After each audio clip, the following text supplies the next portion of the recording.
Driftwood. Toubab. Toubab in the Wolof language of Senegal means the white man, or European. My father thought it was very funny to call me that because he was very black and not at all from Europe. And my mother, on the other hand, is very white and very much from Europe. And when I was born, I too was very light-skinned. The nurses looked at me and said, "Mais regarde, il a un petit toubab." Like I said, very funny. I have several other names, but this is the one that I'm called by. I was born in Senegal. I'd like to think that I fulfilled the anguished prayer of an ancestor who not very long ago left the very shores I was born on. I say left when in fact he was removed. Removed to Haiti on a ship and thrown into violence unspeakable. An espoir that grafted itself to history, crossed oceans, and through the lives of generations of my family spat me out on the other end, back to Senegal, back in Africa. A brown man doing white face, called the white man. What is Driftwood? A mixed genre.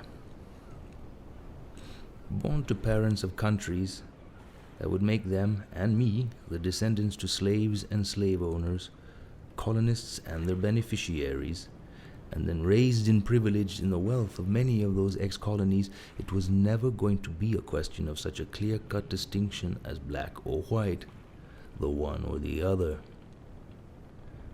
What is Driftwood?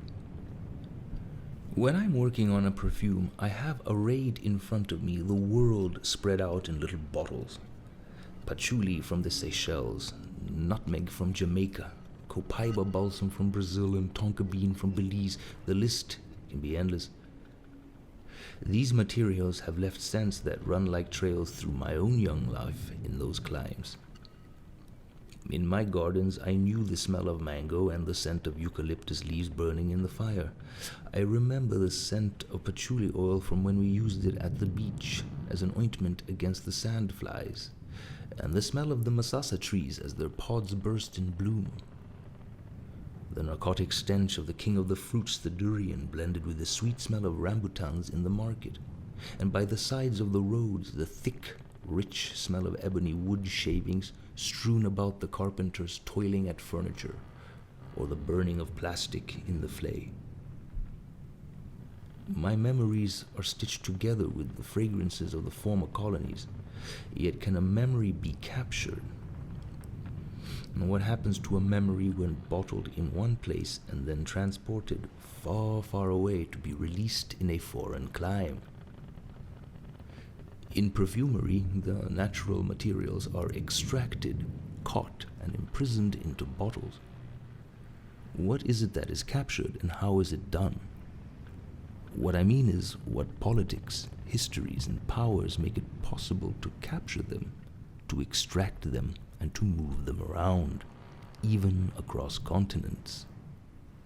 A smell can only be known if it's released, and it only works its magic when it's free. What is its magic? Its magic is memories. The power of a fragrance is the ability to make memories, and like history, they can be written.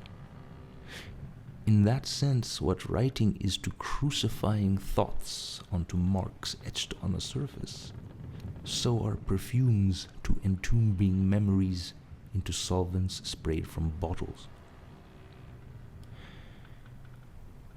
Part biographical, part musing, and part a dream, the following is a perfumance of sorts. Memories as perfumative, and perfumativity as a fragrance, the miasma of the others. The shouts and whiz-bangs go off in your own head and not in front of your eyes. Or maybe they do, but through a choreography of nerves and neurons, synapses and cortexes. An electric voodoo lambada between memories, deeds, and a hidden life well lived.